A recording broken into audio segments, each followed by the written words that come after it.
Hey everyone, welcome to today's explainer. Okay, so आज हम एक ऐसी प्रॉब्लम को डिकोड करने वाले हैं जो ऑनेस्टली लगभग सबने कभी ना कभी फेस की है। एक सिचुएशन इमेजिन करते हैं। कोई पूरे 9 घंटे की सॉलिड नींद लेता है, राइट?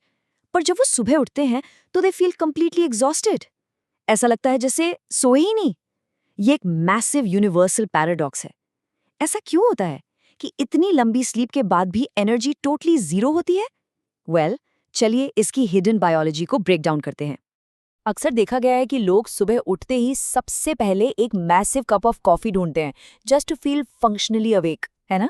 लेकिन जरा सोचिए, अगर दिन शुरू करने के लिए ही किसी को आर्टिफिशियल एनर्जी का सहारा लेना पड़ रहा है तो ये सिर्फ नॉर्मल थकान नहीं है, ये एक्चुअली एक डीपर इशू का वार्निंग साइन है। बॉडी बेसिकली ये सिग्नल देने की कोशिश कर रही है कि प्रॉब्लम नींद की कमी नहीं है, कुछ और ही चल रहा है अंदर। Okay, let's dive into this. इस पूरे कॉन्सेप्ट को ना एक सिंपल टेक एनालॉजी से समझते हैं। हमारी बॉडी दो तरह से थकती है। एक होता है अपना हार्डवेयर इशू, यानी फिजिकल फटीग, जिसके लिए अच्छी नींद और थोड़ा रेस्ट बिल्कुल परफेक्ट काम करता है। पर दूसरा होता है सॉफ्टवेयर इशू, यानी हमारे नर्वस सिस्टम का ग्लिच, जिसे हम प्रैक्टिकली बर्नआउट कहते हैं। अब आप ही बताओ, जब लैपटॉप का सॉफ्टवेयर क्रैश होता है तो क्या सिर्फ स्क्रीन को रेस्ट देने से प्रॉब्लम सॉल्व होती है? बिल्कुल नहीं। सॉफ्टवेयर ग्लिच के लिए एक एंटायरली डिफरेंट अप्रोच चाहिए होती है, और हमारी बॉडी के साथ भी एग्जैक्टली यही होता है। सो आज का एजेंडा एकदम क्रिस्प है। हम यहाँ सिर्फ प्रॉब्लम्स के बारे में कंप्लेन नहीं करेंगे, we are actually going to decode the science. पहले हम द एग्जॉस्शन पैराडॉक्स को समझेंगे, फिर बायोलॉजी ऑफ इनविजिबल स्ट्रेस पर जाएंगे, उसके बाद द टाइप्स ऑफ बर्नआउट को आइडेंटिफाई करेंगे, और फाइनली सबसे इंपॉर्टेंट एक्शनेबल एनर्जी फिक्सेस के बारे में बात करेंगे। Let's go! Alright, so starting of with section 1, the exhaustion paradox, और क्यों हमारे पुराने सॉल्यूशंस फेल हो जाते हैं। होता क्या है, लोग अक्सर सब कुछ एकदम परफेक्टली करते हैं, टाइम पर सोना, हेल्दी खाना, प्रॉपर हाइड्रेशन, एवरीथिंग, बट फिर भी दे फील टोटली ड्रेन्ड। ऐसा इसलिए होता है क्योंकि हम ट्रेडिशनल फिक्सेस यूज कर रहे होते हैं एक ऐसी प्रॉब्लम के लिए जो प्योरली हमारी मॉडर्न फास्ट पेस्ड लाइफ का रिजल्ट है। पुराने फिक्सेस सिंपली इसलिए काम नहीं आते क्योंकि आज की डेट में थकान सिर्फ फिजिकल नहीं रही। So the real trap here is understanding physiological traps. Take the caffeine half life for example. ये बेसिकली वो टाइम है जो बॉडी को लगता है कंज्यूम्ड कैफीन का स्ट्रिक्टली आधा हिस्सा अपने सिस्टम से बाहर निकालने में। जब लोग एक्सट्रीम थकान मिटाने के लिए लगातार कॉफी पीते रहते हैं तो वो एक्चुअल एग्जॉस्शन को क्योर नहीं कर रहे हैं। एक्चुअली वो अपने नर्वस सिस्टम की वार्निंग बेल्स को लिटरली म्यूट कर रहे होते हैं। ये एक लंबा ट्रैप क्रिएट करता है जहां रियल फटीग बस मास्क हो जाती है। एंड दिस ब्रिलियंटली इलस्ट्रेट्स कि एक टिपिकल दिन एक्चुअली कैसा दिखता है। इसमें साफ दिख रहा है कि दिन का एक कितना बड़ा हिस्सा सिर्फ कैफीन से सिम्टम्स को मास्क करने में और टेम्पररी रिलीफ ढूंढने में निकल जाता है। जो actual genuine nervous system rest का टाइम है वो देखिए कितना छोटा है। मतलब कोई इंसान अपनी डेली लाइफ का मेजर पोर्शन बस आर्टिफिशियल एनर्जी में ट्रैप रहकर बिता रहा है जहां एक्चुअल रिकवरी को टाइम ही नहीं मिलता। Moving straight to section 2, biology of invisible stress and the hidden nervous system roots. देखिए, ये समझना एब्सोल्युटली क्रूशल है कि एक्सट्रीम एग्जॉशन कोई माइंडसेट इशू या मोटिवेशन की कमी नहीं है। ये एक कंप्लीटली टेंजिबल फिजिकल रियलिटी है। बायोलॉजिकल लेवल पर बॉडी के अंदर एक्चुअली कुछ रियल चल रहा होता है जो इस इनविजिबल स्ट्रेस का रूट कॉज बनता है। यहाँ एक सबसे बड़ा विलन आता है जिसे कहते हैं स्लीप डेट। ये बेसिकली लगातार नींद की कमी का एक क्यूमुलेटिव इफेक्ट है जो धीरे धीरे इंटरेस्ट की तरह जमा होता रहता है।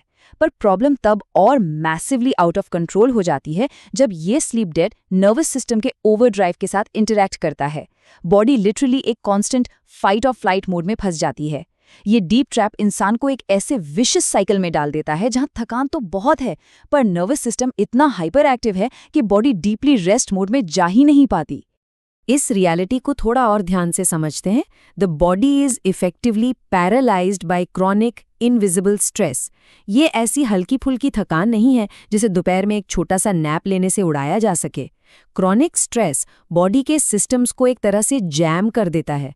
जब एक नर्वस सिस्टम इतने लंबे टाइम तक हाई अलर्ट पे रह चुका होना तो बॉडी लिटरली भूल चुकी होती है कि नेचुरली और पीसफुली रिलैक्स कैसे करना है। सो अब आते हैं सेक्शन 3 पर, द टाइप्स ऑफ बर्नआउट, और सबसे ज़रूरी स्टेप, आइडेंटिफाइंग द एनिमी। जब प्रॉब्लम इतनी क्रॉनिक हो तो सबसे पहला स्टेप यही होता है एग्जैक्ट दुश्मन को पहचानना। बर्नआउट कोई एक सिंगल सिंपल प्रॉब्लम नहीं है जिसका एक यूनिवर्सल फिक्स हो। इसके डिफरेंट टाइप्स होते हैं और हर टाइप का कनेक्शन हमारे नर्वस सिस्टम के अलग अलग हिस्सों से जुड़ा होता है। ये प्रॉब्लम्स लगभग 3 मेन कैटेगरीज में डिवाइड होती हैं। पहला, कॉग्निटिव बर्नआउट, जहां बिल्कुल फोकस चला जाता है और कंटिन्यूअस ब्रेन फॉग रहता है। फिर आता है इमोशनल बर्नआउट, जहां लोग इमोशनली एकदम ड्रेन फील करते हैं और अंदर से सारी मोटिवेशन जीरो हो जाती है। और लास्ट में फिजिकल बर्नआउट, जहां बॉडी लिटरली हैवी, स्लगिश और थकी हुई फील करती है। इनमें से हर एक टाइप किसी न किसी स्पेसिफिक फिजियोलॉजिकल ट्रैप का रिजल्ट है।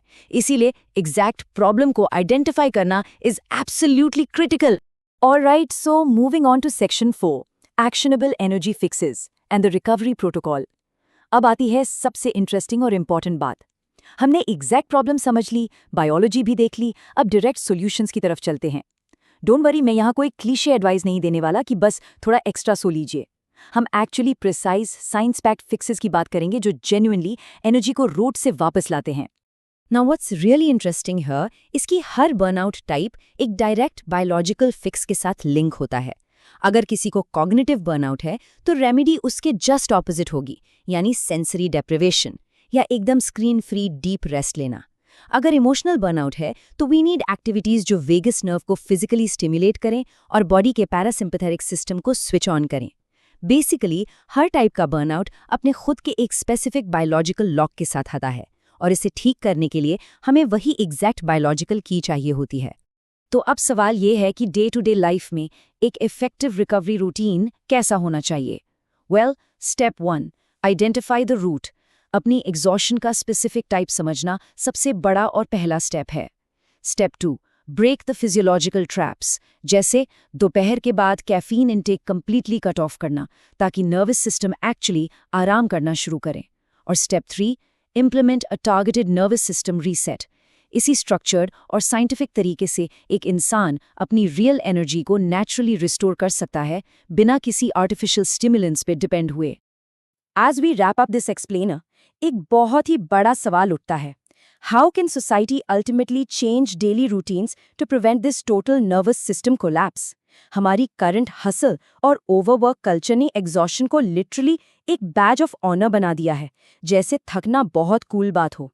पर क्या सच में जेन्युइनली रेस्ट करना आजकल एक नॉर्मल आदत बची है, या हम बस ब्रेक के नाम पर एक स्क्रीन से दूसरी स्क्रीन पर शिफ्ट हो रहे हैं? सोचिए इस बारे में। It's time to fundamentally rethink how we actually view rest. Thank you so much for exploring the hidden biology of exhaustion with us.